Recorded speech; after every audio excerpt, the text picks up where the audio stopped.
Hey guys, Mr. Cheese Gaming here, and welcome back to more of Let's Play Pokémon Platinum.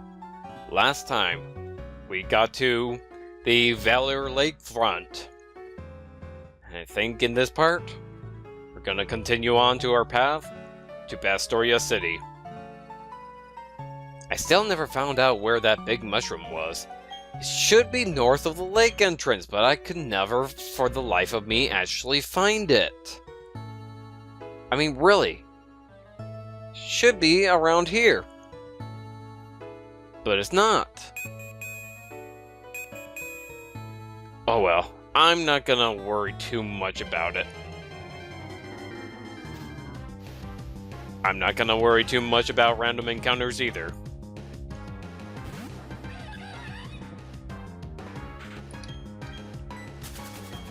Why?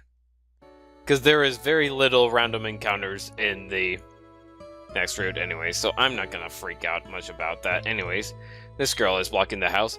What am I to do? I've gone and dropped my sweet key somewhere again.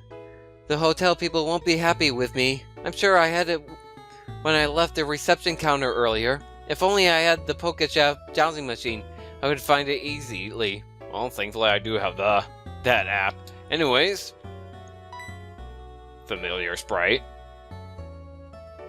Stop, yes you! Sunny Shore City which is down this road, had a major blockout. Crews are working on restoring power, but the road's closed now. You blocked access simply because the city had a power outage? What is it, Vegas or something? Anyways. Right here, 7 Stars Restaurant, more flavor than you can wish for.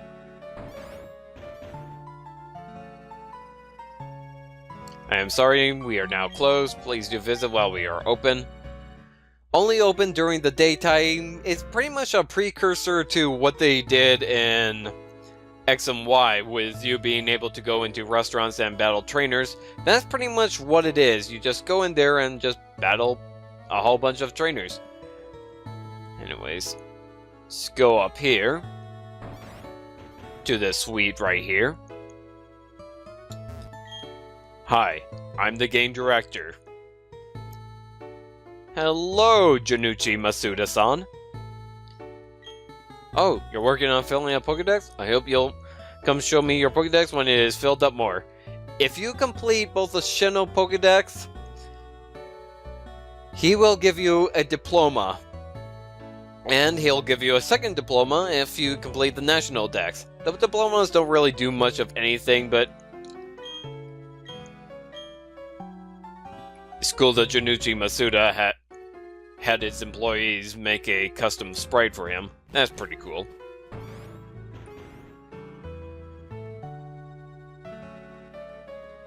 Now if we go down here,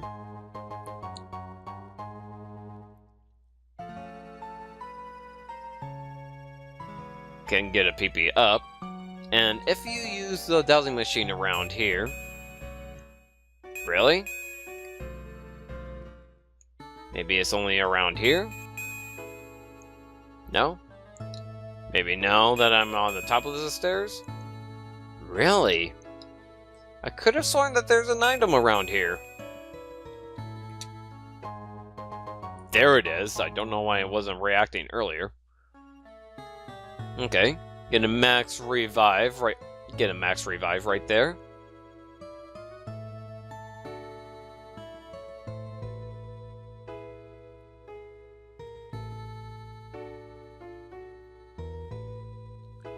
And I'm just looking.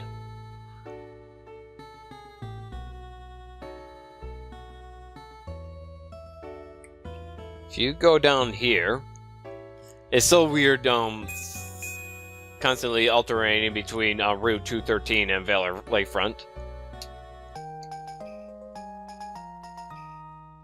We get the sweet key right there, so we can go ahead and finally deliver it to that woman. Seriously, why did they put the route border right there? It's so weird. It always bothered me, even when I was like a kid playing this.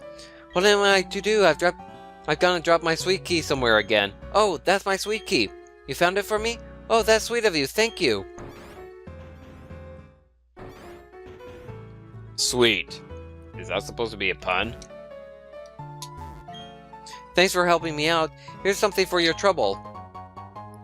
White Flute, a item returning from Pokemon Emerald, Ruby, Sapphire, and Emerald to be more precise. Basically increases the encounter rate of wild Pokemon. Pretty much the most useful useless item in the game. But anyways, enough about that. We can't go down there, unfortunately.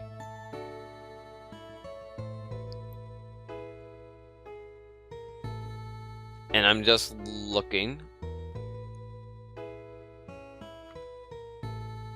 Yeah, I think that's pretty much all the items that you can obtain right here. Anything in these houses? Ah, you.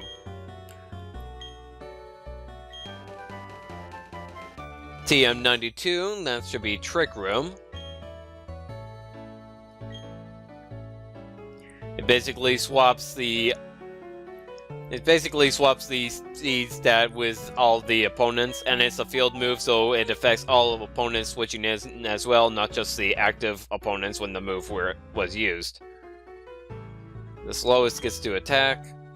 However, you use the move is up to you, trainer. Alright.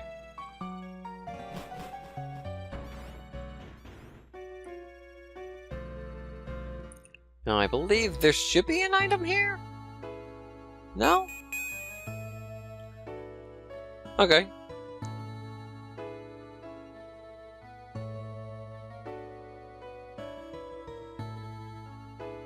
You sure? Because I feel there should be an item around here. Guess not.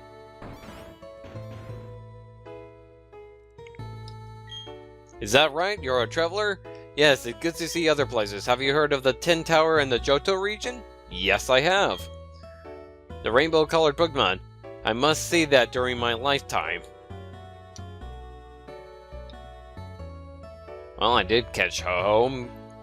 Too bad I can't transfer Game Boy games to the Game Boy Advance, which in turn I could transfer to this game, but oh well. Man, Ho was actually a pain to catch. Anyways. You wish to stay tonight, but we have no reservations. I'm afraid we are totally booked. You may rest a while if you wish. Ah, free Pokemon Center.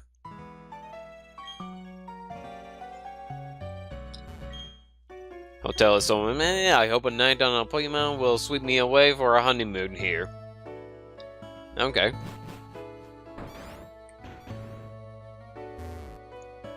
Hotel Grand Lake, another world on Lake Valor. But anyways, get this yellow shard right here.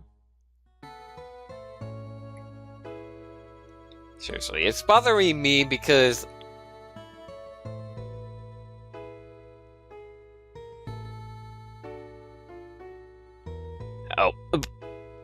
I wrote a weird mistake. I wrote northwest of reception entrance and would be a hidden item, but I didn't actually write what that item is. So that's kind of awkward.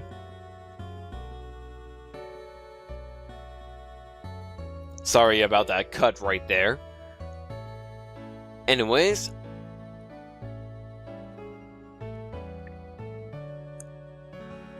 there are a ton of items right along here, but you can't actually obtain them until you finally learn Surf.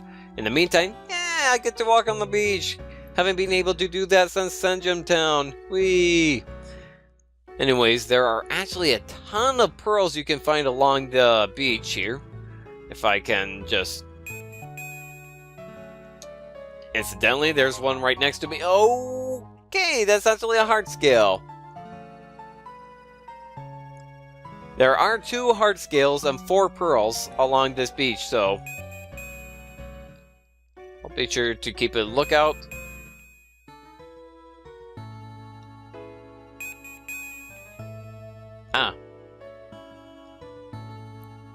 No, all the trainers on this route are optional, by the way. That's pearl number 1.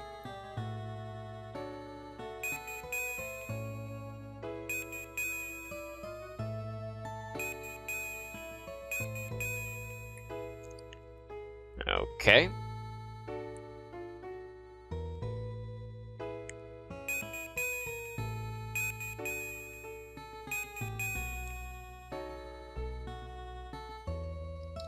Go down here. Anything around here?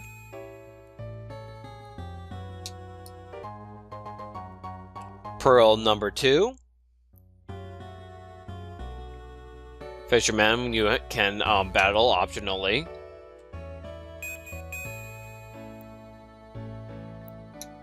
Yeah, definitely use your dowsing machine on beaches. This is became a motif for the rest of the Pokemon games, just having a whole bunch of items hidden around here. Where was that item? Ah. There's a second heart scale.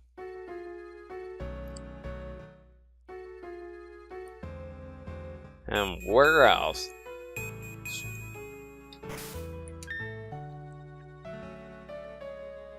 Oh well. Now, there are a ton of items that we can't obtain until we have Surf.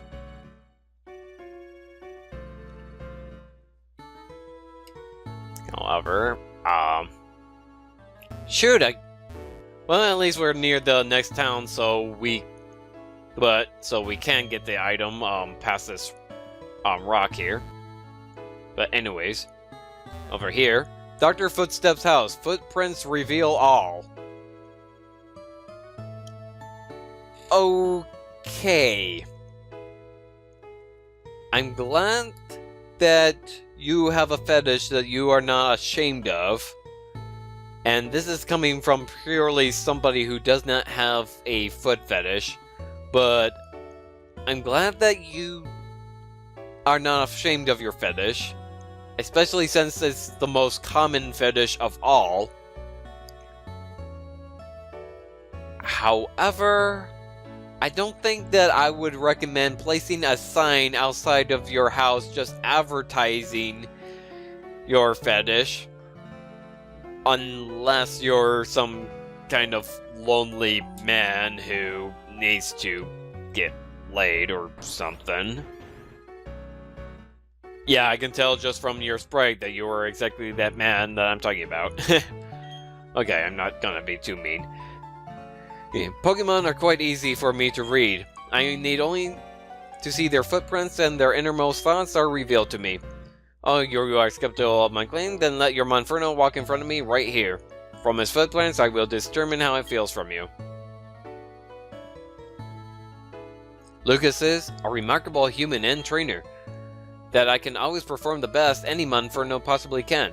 I attribute that entirely to my partner Lucas. When we travel, I can see wild Pokemon eyeing us enviously.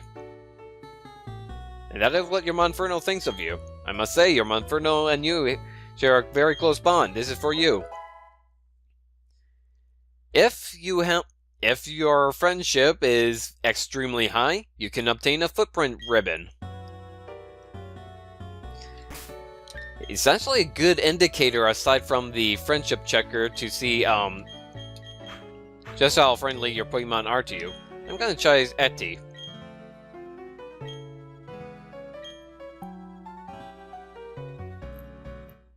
Others say that there are people who aren't very nice to Pokemon.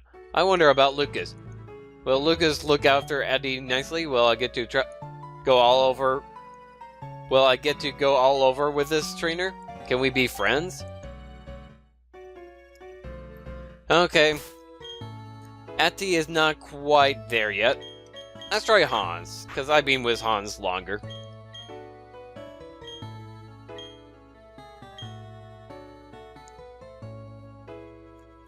Hans and Lucas make a perfectly matched combo. I've seen all sorts of people so far, but Lucas understands Hans' feelings most. I'm a little hungry, you can tell, right?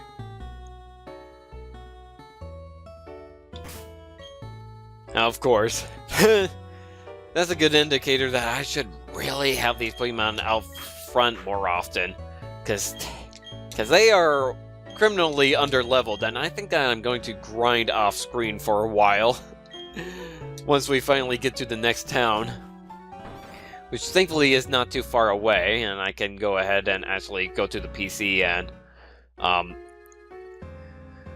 switch out Current for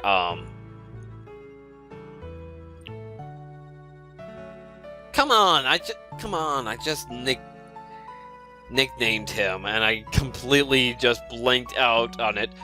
Douglas, after Frederick Douglass. Man. Oh boy.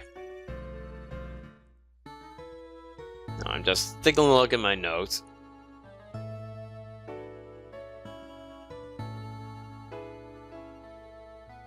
Yeah, we cannot obtain any more items until we get Rock Smash. Anyways, I'm gonna avoid this trainer.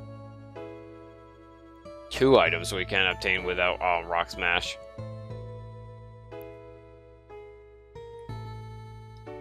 You're not a trainer, are you? No, you're not. Something big on top of this cliff here. My instincts tell me that, but how am I supposed to climb up? Yeah, we really have to wait. Anyways, there are new Pokemon you can obtain here with this grass, although I believe it's only one other new Pokemon you can obtain here. No, wait!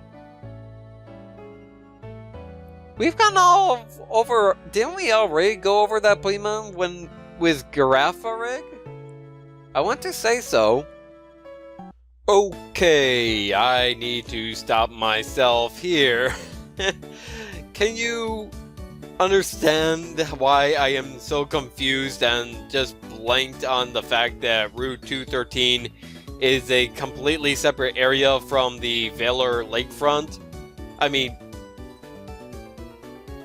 I guess, can you at least try to understand why I was a bit confused? I mean, the music didn't really change, and there's not a whole lot of tall grass on this route, but there are new Pokemon and new encounter rate. But before we get into the tall grass, let me start off with the water. If you use the Good Rod, there is a new Pokemon you can obtain. It is Remoraid. Remoraid by itself is, well, terrible. It has decent offense, but it is very slow and has very poor defense that ultimately makes that offense kind of pointless because it's going to be knocked out within the first or second turn. Besides, it doesn't even learn that many good offensive moves. It has Ice Beam, which it learns at level 48, which kind of helpful.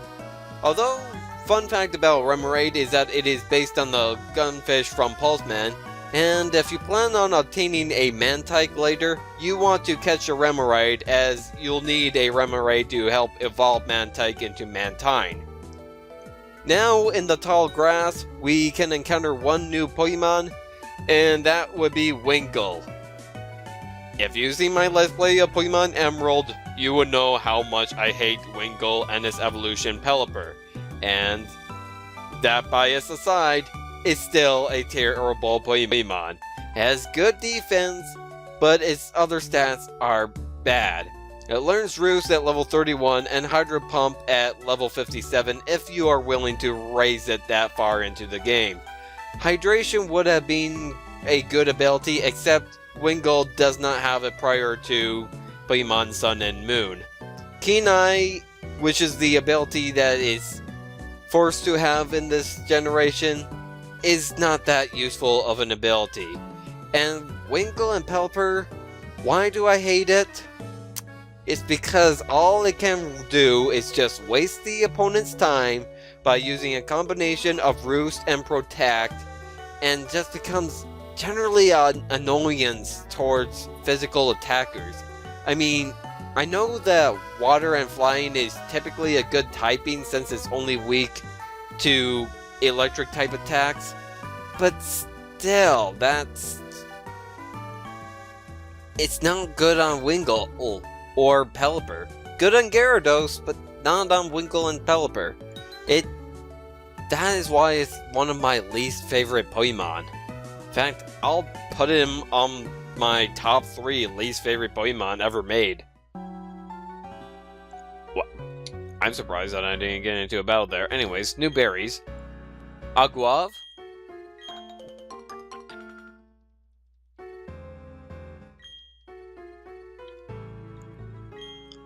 Rost.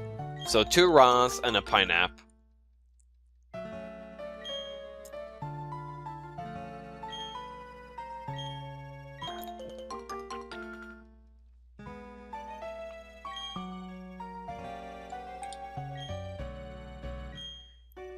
Okay, it was not a pineapple berry, it was an Iapapa. Like a papyrus fruit? I'm familiar with the text and the was the text and the type of paper, but anyways. We finally reached Pastoria City.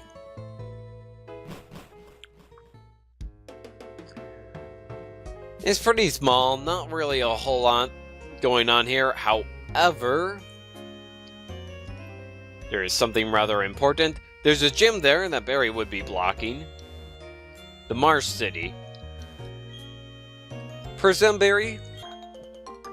Now, I must say, this is actually my favorite grass to grow berries in. Well, grass. Patch. Because it is not too far away from the Pokemon Center. I could just fly here and check on my berries. So if there is any berries that you want to grow and raise, I highly suggest doing this one in Pastoria City because it is not far from the Pokemon Center. You can just fly here. Because Fly will always deliver you to the Pokemon Center, but anyways.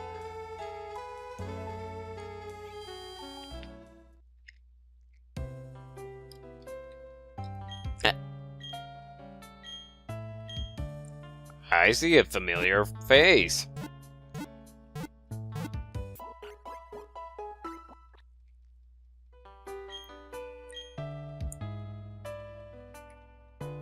Hello. I'll let you join my family if you can beat me. Are you gonna have a Baneri or a Sval form? Or you're a completely different person, just sharing a different sprite?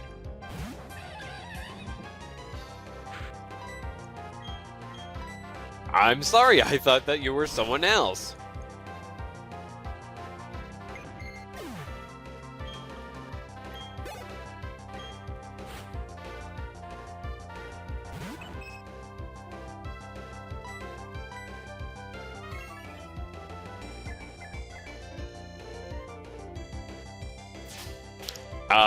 That's only useful in double battles. Basically forces the opponent to focus only on that one Pokemon. Great if you have a ground type, to have it, but I don't think there's a lot of ground type, or even any off the top of my head, that can learn Follow Me. Well, that's me and my Pokemon. I hope you'll support us. Just so you know, our latest single is titled Jingling Wiggle Pokemon Wub. That's a weird name.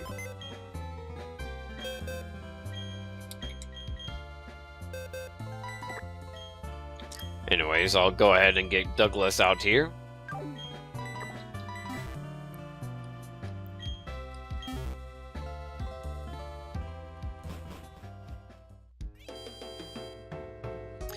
And I'll go back to the route so that we can...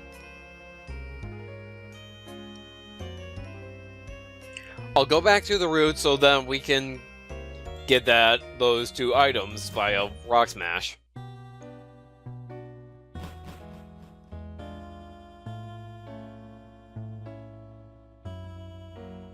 Again, I'm surprised that we didn't run into a encounter there, but anyways.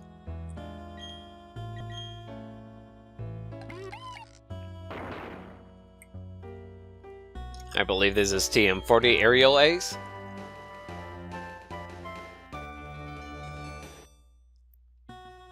Yep, extremely powerful. It's a powerful flying type move that has the chance of making the opponent flinch. Come on, turn. Turn. And if we go over here, we get access to a honey tree.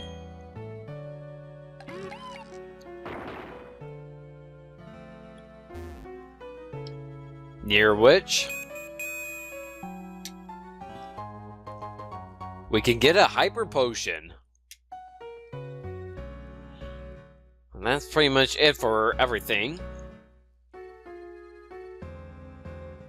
You do not look down.